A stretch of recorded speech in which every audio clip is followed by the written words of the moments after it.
Well, hello again, everybody. It's Charlotte Green with you, and you guessed it, I am here today to introduce Dr. John Taylor to you and kind of set up our very next little mini webinar, which is a brief tool to help you have better relationships, especially with your children. So I'm very excited about this topic today, the personal private interview with your child. And Dr. Taylor is going to take us through this in a minute here. But I just want to stop and say, I was a single mom for a long time, and I just wish I would have had these tools to really dive in with my kids. I did some of them, but in today's world of seeing it like this video format and we can just watch things and implement them right away, I know that if you do this, you're going to see such a return in the trust and the love and the connection with your child. So what a great opportunity for you to spend 10 or 15 minutes a day and just really learn about this and then implement it. So Dr. John Taylor is my father, and he has been working in this field for over 40 years as a therapist, as a writer. He's written numerous books, tools, guides. He's a speaker all over the country. And he really specializes in helping create amazing relationships with your children and really understanding them. So he has a lot of tools for you available at Parentology.guide. I hope that you will go there and you will, sort through so that you can continue your education and become the very best parent. And this will ripple effect out into your community and also into the relationships you have with grown-ups and all people in your life. So without further ado, I'm going to bring Dr. John Taylor on to take it away. Thank you very much, Charlene. I'm so glad you can be with us today. Having a regular private interview of your child about once a month is a tremendous way to make any child feel more loved and safe emotionally. Let's take a look at this whole topic. If we can just see what I'm talking about here. A personal private interview is actually not a public event. It is not a whole family meeting like a family council meeting. It is very private. One parent and one child, or two parents with one child. The privacy is the child's privacy. So if there are two parents involved, then they can be that, or just one of the two parents can be in there. But it's a small interview. There's only one child there, interviewed by one or two, a parent, surrogate, whoever is appropriate. And what our principles that I'd like to share with you to make it really work well are, first of all, schedule this regularly.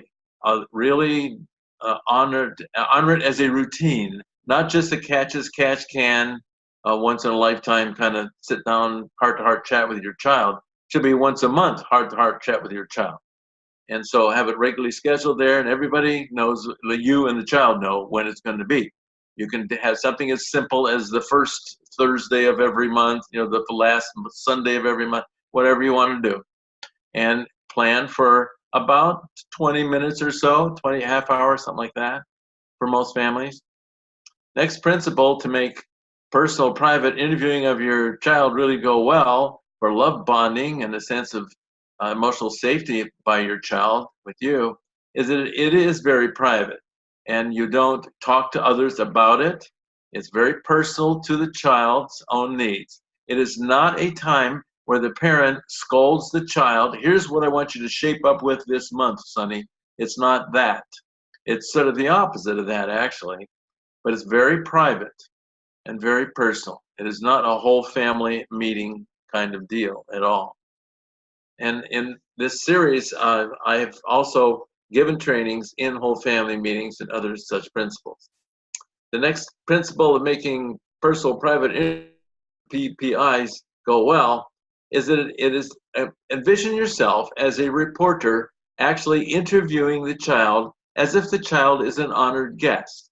So you ask questions of the child, probing around for finding what the child's needs and wants are, and the child's current emotional status. Is the child a happy camper, and so forth. The next principle is illustrated by the next slide, which is, it is not simply a bedtime tuck-in. It is a more formal arrangement than that. And so you and the child both have agreed to shut down your cell phones and not communicate with the outside world. And you will talk about things other than the usual good night, kind of soothing messages done at nighttime for bedtime tuck-in, but it can go in many, many other directions too. You really want to talk about problem areas also the child is facing and challenges. The next principle of making personal private interviews go well is the overall theme is, how are you doing? How is your life going? Are your needs being met? Are you a happy camper? And if what areas of your life are your needs not well met right now? What areas would you like improvement in? What areas are causing you difficulty and challenge? What areas are you worried about? What are some of the pressures and stresses and deadlines that you're facing this month, honey? And so you interview a 14-year-old daughter and you find out that her science test is due in 3 weeks and she's afraid she won't do well on it and she starts to cry. In there, showing your empathy and your love, you can give her emotional support. And right then and there, you can give her suggestions of how she could take the test better, prepare for it better than she's now doing, and so forth. So as I said, it's not just the nicey nice stuff we do at bedtime tuck-in to reassure them and calm them down. It really is exploring emotionally significant material here. So you really want to find out, are they a happy camper? And how are you doing in that friendship with Joel? What's happening in that conflict with Amy you were talking about last month?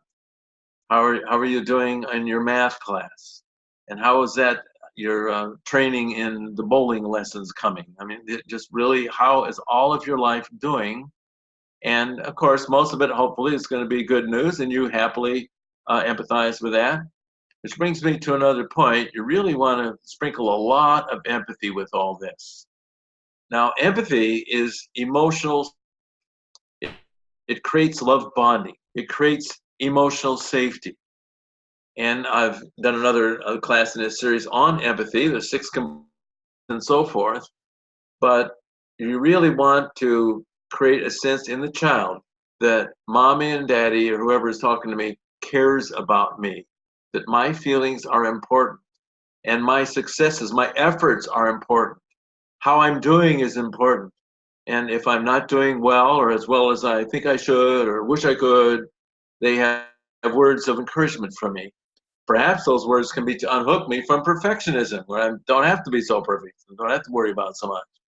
But lots of caring, lots of identifying with the child's feelings, total acceptance of what the child is saying. You don't argue with the child over whether she feels upset about her science test. And so the usual components of empathy there, when you talk with her, you're really trying to build what I call emotional safety, an opportunity to your child to express genuine feelings to you without having to hide them from you, and know that they will be received by you in an atmosphere of safety. So you're actually building emotional intimacy, which is based on emotional honesty that's shared between 2 people in safety. So we want your child to feel safe to talk to you about how worried she is about that science test, or how concerned she is that she's going to strike out next day in baseball, or if she's not getting along with her teacher, or she's having trouble with her best friend and her best friend hurt her feelings. We want that all to come out in this meeting. We want this child to feel safe to claim her feelings in front of you and be received with empathy and caring by you, and not scolded and berated or told how to shape up. You can certainly give her suggestions to literally how to make things better, of course, in an atmosphere of love. So this personal private interviewing business ends up making the child feel very, very honored and very emotionally safe with you. And you end up having a tighter intimacy, a closer love bond with your child. Now, I want to warn you about something. When you start doing this once a month with your child or even a teenager, they are going to get addicted to it. They are going to be really miffed if you don't have it. And once they start once a month checking in with you on how what their needs and wants are, and you're showing all this empathy and caring for them, and you're giving them good encouragement and advice or whatever you give them about what's happening in their projects in their life, that feels so good. It is such a rich, quality, love bonding experience that children and teenagers really want you to continue that, and they're going to really be disappointed when you don't have that PPI. You don't show up when you're supposed to for that PPI. They'll want it. They'll even ask you about it. They'll remind you about it, and they'll badger you about, let's get on with it, hurry up. I've seen all kinds of things happen with these personal private interviews along this line. So they're a very powerful tool for stabilizing a relationship. Now, if your child is had severe psychiatric or medical kind of issues, is seeing professional therapists, this is a great way to check on therapy, to monitor therapy progress in these personal private interviews. I think that's one of our slides here in this show anyway. We can see that. Monitoring therapy. Now, the previous slide to that one is another principle. You can intervene early on something that is not going to be good for this child. So she's going to go to this party and the people there are suspicious to you and you suspect that there could be drugs there or something. So you can put a stop to it. You can intervene early on anything that's going on because you're interviewing this child or teenager every month. You're on the latest, greatest news of what's happening in their life. So you can discourage them from something that would be dangerous or inappropriate for them. So the stop thing. Or you can do the go thing. You can encourage them. Yeah, pursue that. That's great. You're going to do that. So you give your intervening early in a new phenomenon that is on the horizon of your child or teenager's life. You can stop problems before they develop. Well, there's still molehills before they develop in the mountains because you're always monitoring what's happening with your child and their current needs and status. And let's see what else our slides tell us here, principles. Monitoring therapy, as I said, and the monitoring therapy, can we go back to that slide? This can be physical or emotional, and can be psychological, psychosocial kind of treatments and therapies. So your child is in speech therapy. How are you coming in your speech therapy? What are you learning in that? Are the components of your sensory therapeutic experience program your speech and language professional is doing with you, are those comfortable for you? What are you learning from them? And so forth. And so it takes the child out of the realm of sort of being a victim and bossed around by their therapist to a partner in their own treatment with their therapist, whoever that therapist is, whether it's counseling or occupational therapy, physical therapy, speech and language therapy, medical procedures. So it's just a great way to do that because once a month, you're going to check on that. How is your treatment coming? How are you coming in your dance lessons? How are you progressing on your martial arts training? What new things are you learning? How are you proceeding on your piano lessons? What are you being able to play now? Can you play me more songs tomorrow? So anything that long-term kind of treatment or program a child is in, either educational or therapy-wise, you can monitor that. So it's great. Our next slide pointed out this, and that the child says, oh yeah, I'm so sad. I wish I had a pair of designer jeans. Then that doesn't mean that since she told it to you at the personal private interview and you're empathic, you have to go out and buy her $150 designer jeans. So you're not really fairy godmother. What you agree to in your empathy is to consider what she said and being caring about it and use common sense and reason in your response. So it's not a ticket either way. It's not a ticket for you to scold and berate your child, and nor is it a ticket for the child to make unreasonable demands and have every wish fulfilled as if you're a fairy godmother. What you agree to do is consider their wish and their needs and come to appropriate parenting judgment about what to do about them, hopefully in concert with them in an empathic co-participant kind of way. And the next principle I like to say is that the child will definitely feel your love. As I said earlier, in fact, they'll become addicted to it. They will want you to do it once you start this. So it is a very powerful tool, and I hope it'll really upgrade what's happening for you. You find it very, very useful in building a really profitable, mutually successful bond with your child. And if your child really get that message, it's so important, probably the most important message your child ever is going to receive. that you are a precious, lovable being.